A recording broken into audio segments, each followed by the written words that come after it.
Yeah, even the host of this show has to be retrained every so often. We just taped, we just attempted to tape the show for about 6 minutes until I realized the record wasn't on. So thank you for watching and listening to The Human Resource. My name is Pandy, and we are in the ICRC-TV station here in Cincinnati.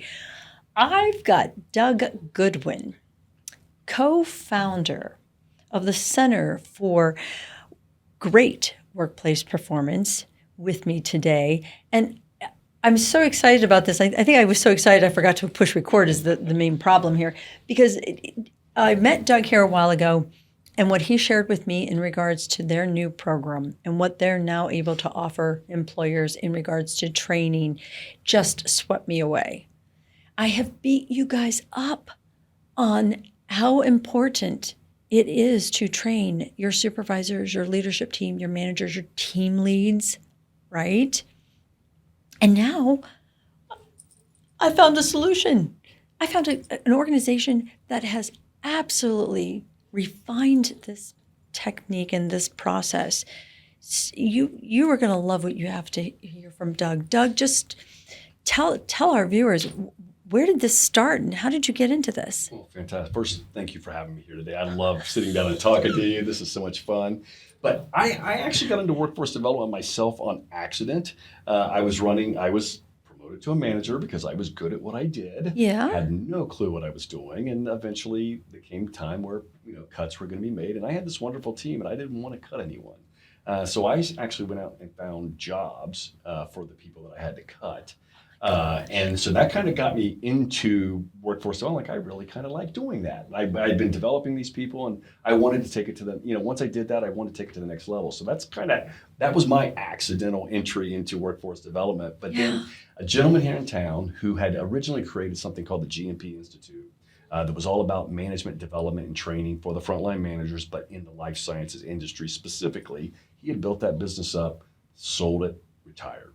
Thought he was going to go off into the sunset, decided retirement wasn't for him. He had retained all the intellectual rights for everything he had developed and decided to launch the Center for Great Work Performance and wanted to develop it here. But he went out and recruited some young kids, aka me with lots of gray hair, and some other guys also with gray hair, to take this to an MSA, to a metropolitan area, was starting in Cincinnati, and actually take it out to the community and start developing managers here. So this processes are not new. We did not make this up. We didn't invent it ourselves. This comes from decades of authors, decades of research from the U.S. Army, from the U.S. government with the Baldrige criteria for performance, Deming, John Wooden, all of these great leaders in the past, present, and going forward. We add, we bring in their contributions, and we have a process.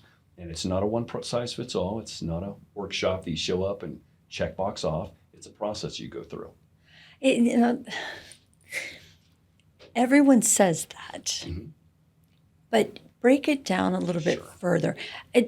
One of the things that impressed me so much, start here, one of the things that really, really impressed me was that you actually go out and learn the culture and the processes that exist today in the company. Yeah, that's exactly right. So we have a process, but like I said, it's not one size fits all. So we go out and we learn the context, we learn the culture, we learn the strategy, we learn the people, we learn what they're actually doing on the job, and then we apply our process to that. So by the time you get into an organization, each person may have a completely different journey through the process to become a manager MVP.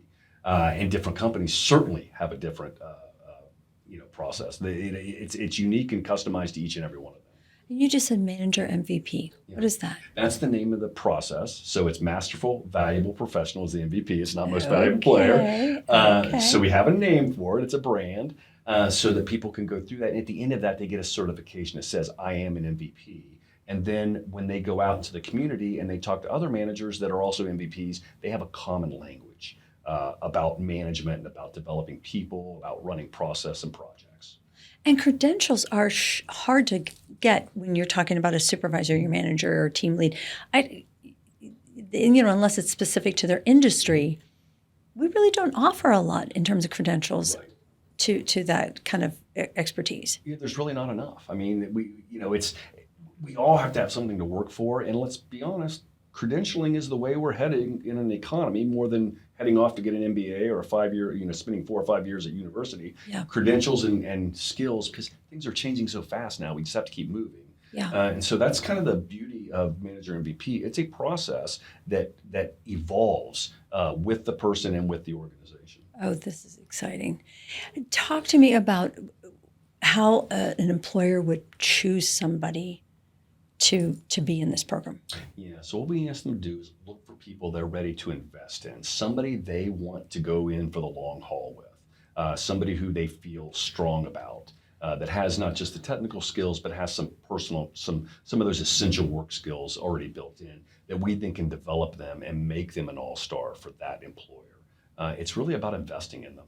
Are they committed to the organization? Are they committed to the career? Are they committed to serving, managing, and leading? And if you've got that person, we've got the structure to take them to the next level. But this isn't something they're just going to go and do over a weekend. Oh goodness, no! This is a long process. So the way it works is you go to a monthly workshop where it's theory. Like I said, we've got tons of content and development, and authors and that back and research that back everything up. So they learn theory in a workshop session, small groups, 6 people, and then they have a coach that goes back into their work office, their work environment with them, learns their culture, their strategy, their context, the processes they have in place, what's not in use, and they then turn that strategy into action for them. And when you go through that process, and it's an iterative process, we have them in 16-week practicums, and those 16-week practicums repeat themselves until this person gets it. And it's just pretty amazing when you see that light go on for the first time, and you say, "Oh, that's what we're doing." It's an amazing moment. Well, I got 2 things came out of that. I hear about CEOs having business coaches and C-level period. Yeah. They have business coaches. Everybody knows that. But you're saying that even a team lead or a supervisor can have their own business coach. Absolutely. And let's give you an example. How many of us have read Stephen Covey's 7 Habits? I mean, millions, literally over 40 million copies sold. Right. Okay. How many of us have actually implemented those into our lives? Probably 1%, maybe.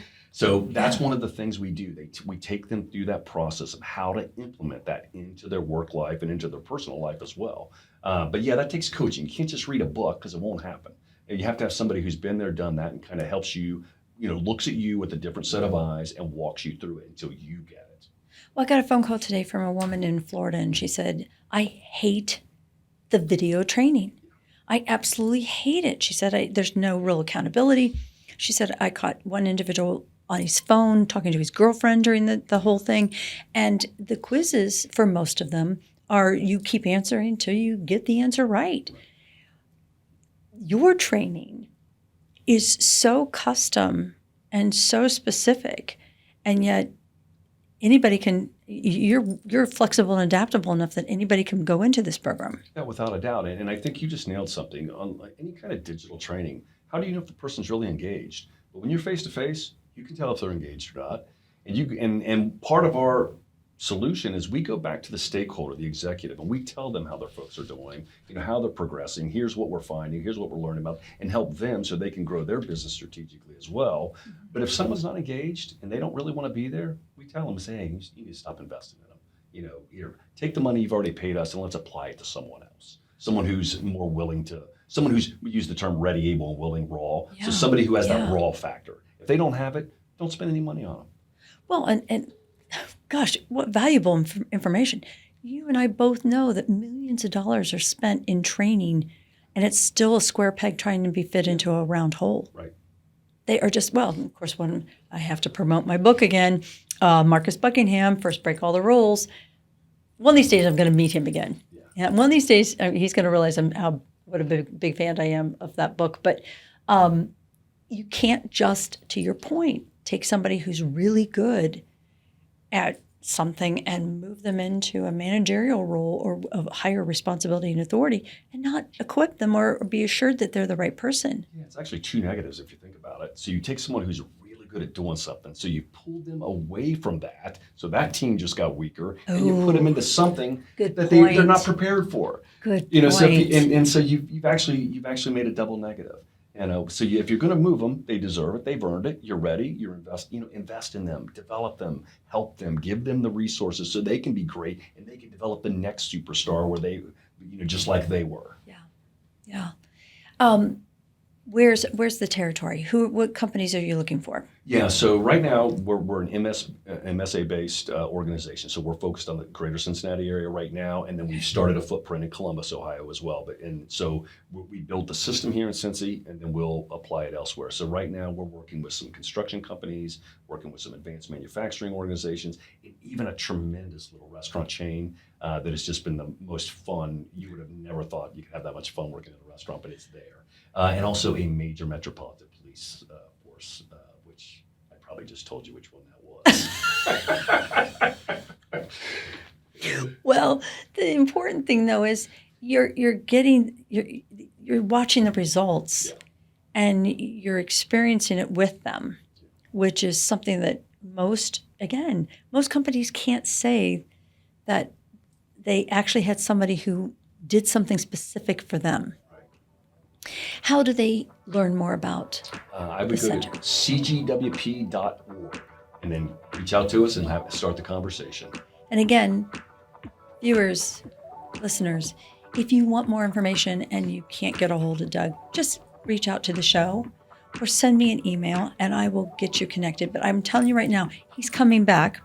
I'm going to have him on for a few more shows because there's so much more that you need to learn about this program. As leaders, you need to be identifying the right people and not being afraid to pull the wrong ones out. But that's a solution that you would hear here on the Human Resource. Take care.